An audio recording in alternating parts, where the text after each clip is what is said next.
Good evening आप सभी को। मैं स्वप्साद रजक अपने यूट्यूब चैनल सूर्य एजुकेशन सतना में आप सभी का स्वागत करता हूं।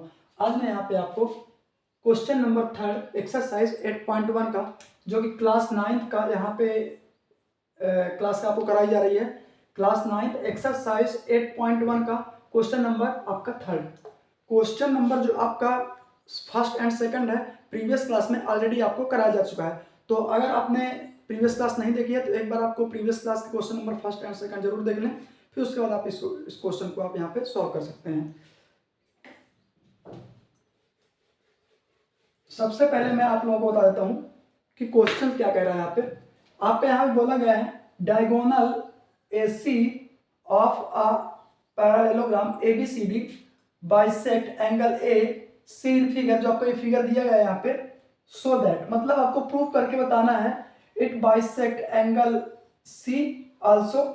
एंड सेकंड क्वेश्चन में आपका बोला गया है ABCD इज अ रोम्बस। मतलब कि आपका ये ABCD जो आपका बना ये आपका पैरेललोग्राम आपका बना हुआ है। इसमें बोला गया है कि जो आपका AC है, A से लेके C तक जो आपकी ये लाइन दिख रही है, ये लाइन आपकी क्या है, यहाँ पे बोला गया है ये लाइन आपकी क्या है, डायगोनल लाइन है। तो ये लाइन जो आपकी डायगोनल है बाइसेक्ट एंगल A, जो एंगल A है इसको यहाँ पे वो बाइसेक्ट कर रही है। बाइसेक्ट का मतलब होता है इक्वल पार्ट में वो वहां पे डिवाइड कर रही है। सपोज दैट आपका ये पूरा यहाँ पे, ये यहाँ पे एंगल A है, ये पूरा एंगल आपका A है। इस एंगल A को ये जो हमारी लाइन AC है, ये लाइन जो हमारी है, इस दोनों को इक्वल एंगल में, मतलब इक्वल एंगल में वो डिवाइड कर रही है। कहने का मतलब यहाँ पे बाइसेक्ट का मतलब यहाँ पे ये है। तो ऐसे ही आपका प्रूव करने के लिए बोला है so that it bisect angle C। तो क्या ये एंगल C को भी यहाँ पे बाइसेक्ट करेगी? तो कैसे करेगी ये आपको प्रूव करके बताना है। इसके बाद यहाँ बोला गया है कि ABCD इज रोम्बस। ABCD अगर ये आपका रोम्बस है तो रोम्बस कैसे होगा आपका, ये आपको यहाँ पे प्रूव करके बताना है। तो सबसे पहले आपका यहाँ पे आपको सबसे पहले गिवन दिया गया है। गिवन में आपको पता है ABCD is a parallelogram। ABCD is a क्या का है यहाँ पे, ABCD इज अ पैरेललोग्राम। तो इसमें सबसे पहले आपका यहाँ पे आपको दिख रहा होगा कि एंगल BAC, एंगल BAC, ये एंगल आपका BAC, ये एंगल आपका इक्वल्स टू DAC, ये एंगल आपका इक्वल है। क्योंकि यहाँ पे आपको साफ साफ बोला गया क्वेश्चन में कि बाइसेक्ट एंगल A, जो आपकी ये लाइन है एंगल A को बाइसेक्ट कर रही है, मतलब इक्वल पार्ट में वो आपको डिवाइड कर रही है। तो हम यहाँ पे कह सकते हैं कि यहाँ पर क्या दिया गया है, गिवन दिया गया है। अब इसके बाद आपका यहाँ पे सपोज दैट आप देखेंगे यहाँ पे कि BCA जो आपका एंगल है, बिल्कुल सॉरी BAC इक्वल टू आपका यहाँ पे दिया गया DAC, और BCA ये एंगल आपका यहाँ पे angle BCA equals to angle DAC, ये आपको हो जाएगा अल्टरनेट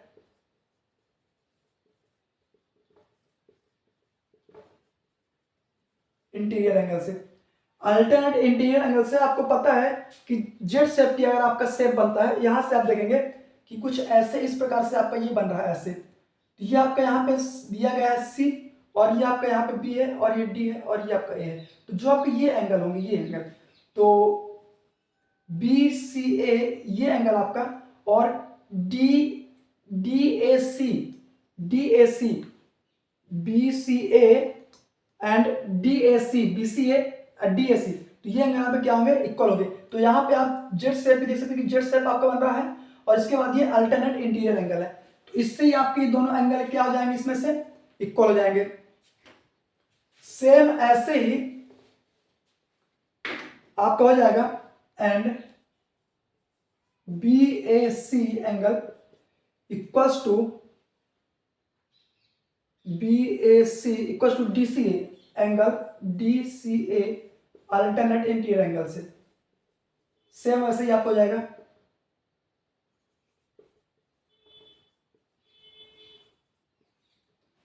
तो बी ए सी ये एंगल, अब ऐसे आपके जेड से कुछ बन रहा होगा, ऐसे बन रहा होगा, तो ये एंगल जो आपका है और डी सी ए ये एंगल आपके क्या हो जाएंगे, दोनों इक्वल हो जाएंगे, बी ए सी और ये आपका डी सी ए। तो इस एंगल से, अल्टरनेट इंटीरियर एंगल से हम कह सकते हैं कि ये भी एंगल आपके क्या हो जाएंगे, जेड शेप में बनेगा तो इक्वल हो जाएंगे। तो यहाँ से आप इसको इक्वेशन फर्स्ट दे दें और इसको आप यहाँ पे इक्वेशन सेकंड दे दें यहाँ पे, और ये आपका इक्वेशन हो जाएगा यहाँ पे थर्ड हो जाएगा।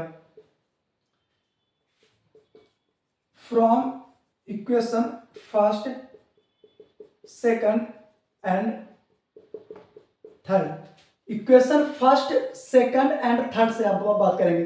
तो ये यहाँ पे इसको आप सॉल्यूशन में फर्स्ट नंबर डाल रहे हैं, इसको यहाँ पे अभी मैं इसकी बात कर रहा हूँ। It bisect angle A C, sorry angle C also. तो इसको पहले फर्स्ट सॉल्व करके इसको बताता हूँ कि ये कैसे सॉल्व होगा आपका। तो इसको आप फर्स्ट नंबर यहाँ से डाल लेंगे। तो इक्वेशन फर्स्ट सेकंड थर्ड से आपको देख रहा होगा कि जितने एंगल आप इक्वल हैं तो कहीं ना कहीं एक दूसरे के साथ वो क्या है, इक्वल है। तो यहाँ पे आपको प्रूव करना था बाइसेक्ट एंगल सी। तो एंगल सी आपको कहाँ पे दिख रहा होगा, एंगल आपको यहाँ पे B C A equals to angle D C A, direct मैंने यहाँ पे लिख दिया है। अगर आप लिखना चाहें तो डायरेक्ट यहाँ पे लिख सकते हैं B A C equals to आपका D A C equals to B C A equals to आपका डी सी ए, मतलब कि सभी एंगल आपस में क्या जाएंगे, इक्वल हो जाएंगे। तो डायरेक्ट उसके बाद आप यही लिख सकते हैं कि एंगल आपका बी सी ए जो आपका ये एंगल है, और उसके बाद आपका डी सी ए ये एंगल दोनों भी आपके क्या होंगे, जैसे कि ये एंगल आपका बाइसेक्ट कर रहा था, इक्वल हो रहा था, तो ऐसे ही अब ये भी एंगल आपके क्या हो जाएंगे, इक्वल हो जाएंगे यहाँ से। तो यहां से आप देख सकते हैं कि जो आपका प्रूव करके बताना था यहाँ पे, therefore AC bisect angle C, ये आपको प्रूव करके बताना था। इतना आपने नोट डाउन कर लिया होगा इसको, जो कि ये फर्स्ट नंबर था। सेकंड नंबर में आपका दिया है, यहां से मैं बता रहा हूं सेकंड नंबर आपका, ये आपका फर्स्ट नंबर था जो कि ये वाला था। सेकंड नंबर बता रहा हूं कि ABCD इज अ रोम्बस। अब सेकंड नंबर में ABCD अगर अब ये आपका रोम्बस है तो रोम्बस कैसे कहलाएगा। तो आप सबसे पहले इस ट्रायंगल की बात करें जिसमें दो ट्रायंगल आपको दिख रहे होंगे, triangle ABC and triangle ADC। तो पहले मैं इन ट्रायंगल ABC में अगर मैं इसमें देखता हूं अगर, तो इसमें आपका जो एंगल है, तो एंगल BAC, ये चीज मैंने आपको प्रूव करके ऑलरेडी पहले बता चुका हूं, angle equation first and equation third में आपका।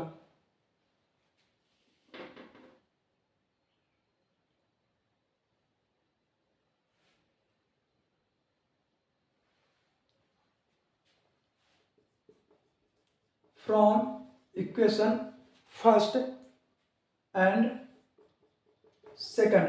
अब आप यहां सोच रहे होंगे मैं इक्वेशन फर्स्ट एंड सेकंड ही क्यों लिया हूं।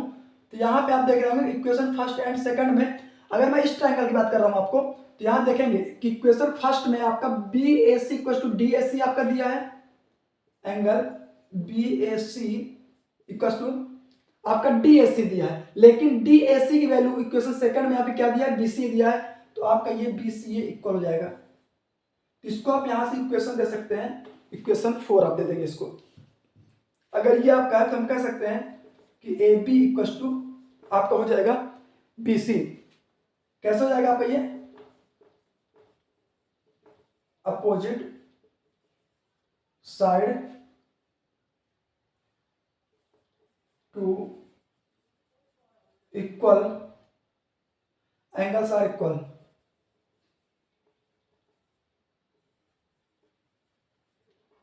मतलब कि अगर आपके अपोजिट्स आपके जो एंगल हैं, अगर आपके अपोजिट से ये एंगल और ये एंगल अगर आपके इक्वल हैं तो उसकी साइड्स भी जो आपकी होंगी तो अपोजिट होती हैं, या हम ऐसा कह सकते हैं कि जो उसकी साइड्स अपोजिट इक्वल हैं उसके एंगल भी आपके ऑलरेडी क्या होते हैं, वो इक्वल होते हैं। हम ऐसा यहां से कह सकते हैं। अगर आपने इतना यहाँ पे नोट डाउन कर लिया है तो मैं यहाँ पे इसको यहाँ पे थोड़ा सा रफ कर देता हूँ। इक्वेशन अभी फर्स्ट सेकंड थर्ड का आपका यूज होगा, इसलिए मैं इसको रफ अभी नहीं कर रहा हूँ। तो यहां से मैं इसको रफ किए दे रहा हूं यहां से। अब इसके बाद आप यहां से देख रहे होंगे, अब इसी प्रकार सिमिलरली आप सेम ऐसे ही सिमिलरली जैसे आपका ट्रायंगल ABC मैंने लिया था, तो तो ऐसे ही आप ट्राइंगल ये ले A D C, in triangle A D C. अब इन दोनों ट्राइंगल में आप जब लेंगे ए डी सी में, तो ऐसे ही आपका angle D A C equal to angle D C A, ये दोनों आपके इक्वल हो जाएंगे। ये दोनों आपके कैसे इक्वल हो जाएंगे, डी ए सी इक्वेशन यहां से लिख सकते हैं from equation second and third. Equation second and third से आपका डी एस इक्वल हो जाएगा आपका क्या, डी सी ए। क्योंकि यहां आप देख सकते हैं D A C, sorry equation first and third है आपका।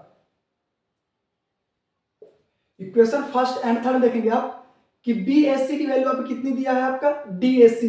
तो डी एस सी वैल्यू भी कह सकते हैं कि बी एस सी है, तो बी एस सी, लेकिन यहाँ बी एस सी वैल्यू आपको क्या है, डी एस सी दिया है, तो मतलब कि डी एस सी तो हो जाएगा, लेकिन बी एस सी की जगह मैं क्या लिख सकता हूँ, डी सी लिख सकता हूँ इक्वेशन फर्स्ट एंड थर्ड से।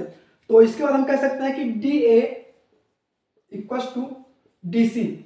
इसको आप इक्वेशन यहाँ पे दे दे, फिफ्थ दे दे इक्वेशन फिर सेम ऐसे ही आप ये भी हो जाएगा जैसे यहाँ पे आपका था opposite side to equal angles are equal. जैसे मैंने वहां पे आपको बताया था कि अगर आपके कोई टू साइड्स अगर ये आपके इक्वल है, तो उसके जो मतलब कि आपके एंगल्स होंगे, तो वो अपोजिट एंगल भी वो आपके क्या हो जाएंगे, हो जाते हैं वहां पे इक्वल हो जाते हैं वहां पे। तो यहां से आपका इक्वेशन नंबर फिफ्थ आ गया है। इसके बाद अभी आपका इक्वेशन का अब यूज नहीं है, तो मैं इसको यहां से उसको ऊपर रख के दे रहा हूं यहाँ पे।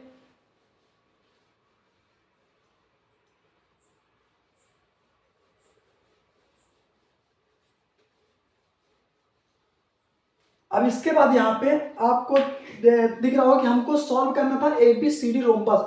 रोम्बस का मतलब आपका ये होता है कि जितनी आपकी साइडें होती हैं, मतलब 4 side, first second third fourth, सभी साइडें आपकी इक्वल होती हैं। बट जरूरी नहीं है कि आपके सभी एंगल्स आपके जो कि 4 एंगल आपके बनते हैं तो 90 डिग्री होते हैं, क्योंकि आपका स्क्वायर एंड रोम्बस में यही डिफरेंस होता है कि जो आपके स्क्वायर होते हैं और रोम्बस होगा तो उसकी सभी जो 4 साइडें होती हैं, 4 साइडें आपकी क्या होती हैं, इक्वल होंगी। बट वहां पे स्क्वायर में आपके सभी एंगल, ईच एंगल जो आपके इंटरनल बनते हैं वो 90 डिग्री बनते हैं। बट आपके रोम्बस में कोई कंपलसरी नहीं होता है कि वो 90 डिग्री के एंगल ही बनेंगे, वो डिफरेंट एंगल भी आपको वहां पे दिखाई दे सकते हैं। अब इसके बाद आपको यहां मैंने बताया इक्वेशन आपने फिफ्थ डाल दिया। इसके बाद आपको एंड करके लिख सकते हैं कि अगर आपका ये रोम्बस है, तो अगर मैं इन दोनों ट्राइंगल को मैं यहां पे सॉल्व कर, ट्राइंगल एबीसी लिया, इसके बाद ट्राइंगल आपका एडीसी मैंने यहां पे ले लिया। अब इसके बाद आपका दिख रहा होगा कि इन दोनों ट्राइंगल में आपकी जो ये दोनों आमने सामने की साइडें हैं, ये आपकी अपोजिट साइड जो आपको दिख रही होंगी, तो हम कह सकते हैं कि ये A B equal to D C, ये आपका गिवन दिया गया है। इसको आप यहाँ पे इक्वेशन दे दें, इक्वेशन फिफ्थ के बाद इक्वेशन यहाँ पे आप इसको दे देंगे 6 दे देंगे। तो जब ये ए बी कुछ डी सी आपका दिया गया है, क्योंकि वहां पे बोला है कि आपका A B C D is a parallelogram, A B C D है पैरेललोग्राम। जब ए बी सी डी आपका पैरेललोग्राम है तो कह सकते हैं वहां पे कि गिवन आपका दिया A B equal to D C, मतलब कि ये साइड्स इक्वल है, ऐसे ही आपकी ये साइड्स भी इक्वल हो जाती हैं। तो अब हम यहां पे देखेंगे from equation fourth, fifth and six. अब इक्वेशन फोर्थ, फिफ्थ, सिक्स से जब आप देखेंगे, इसको आपने यहां पे नोट डाउन कर लिया होगा, तो मैं इसको थोड़ा सा यहां पर आप कर देता हूं। तो अब यहां पे आपको दिख रहा होगा, यहां पे आप इक्वेशन 4 यहां पे इसको ये इक्वेशन 4 आपकी यहां से रहेगी, और ये आपकी फिफ्थ, ये आपकी 6 रहेगी। तो यहां से आप देखेंगे कि आपका ए बी इक्वल टू आपका बी सी है, ठीक है, और इसके बाद आपका बी सी इक्वल टू आप कह सकते हैं कि डी सी, और डी सी इक्वल टू आप कह सकते हैं कि डी ए। रीजन आपका A B equal to B C है यहाँ पे, बट आप यहाँ पे देख रहे होंगे ए बी इक्वल टू आपका डी सी भी है, मतलब कि ए बी इक्वल टू तो आपका डी सी है, लेकिन ए बी इक्वल टू आपका बी सी भी दिया है आपका, तो मतलब कि A B equal to B C equal to आपका डी सी। उसके बाद आपका इक्वेशन फिफ्थ में जाएंगे तो D C equal to A दिया है, मतलब कि डी ए, तो मतलब कि D C equal to D A, मतलब कहीं ना कहीं ये सभी साइडें आपस में एक दूसरे के साथ इक्वल हैं, कह सकते हैं। तो अगर ये आपकी 4 साइड इक्वल है, मतलब कि A B B C C A B B C D C और ये डी ए, ये ऐसा बोलते हैं A B B C C D D A, सभी साइडें अगर आपकी इक्वल हैं तो हम कह सकते हैं यहाँ पे कि therefore A B C D is a rhombus. ये आपका सेकंड प्रूव करके बताना था। फर्स्ट क्वेश्चन आपका ये था angle C bisect, second question आपका था एबीसीडी इज अ रोम्बस, जो मैंने प्रूव करके आपको यहाँ पे बता दिया है। इसके बाद आपका जो क्वेश्चन नंबर थोड़ा क्या है, ये ज्योमेट्री का पोर्शन है तो क्वेश्चन थोड़े लॉन्ग है इसके, तो इसलिए मैं छोटे छोटे पार्ट में ही आपको क्वेश्चन यहाँ पे आपको समझाऊंगा ताकि आपको कोई भी डाउट ना रहे, अच्छे से आपको क्वेश्चन क्लियर समझ में आ जाए। अगर मैं 3-3 4-4 क्वेश्चन आपको समझाऊंगा तो एक बार में इतने आसान इतने जल्दी क्वेश्चन आपको समझ में नहीं आएंगे। तो ये आपका थर्ड क्वेश्चन था। क्वेश्चन नंबर 4 आपका नेक्स्ट क्लास में करा जाएगा। अगर आपको वीडियो अच्छा लगा तो आप चैनल को सब्सक्राइब जरूर कर लें और अपने आसपास जो आपके भाई बहन हैं उनके साथ शेयर जरूर करें। Thank you so much.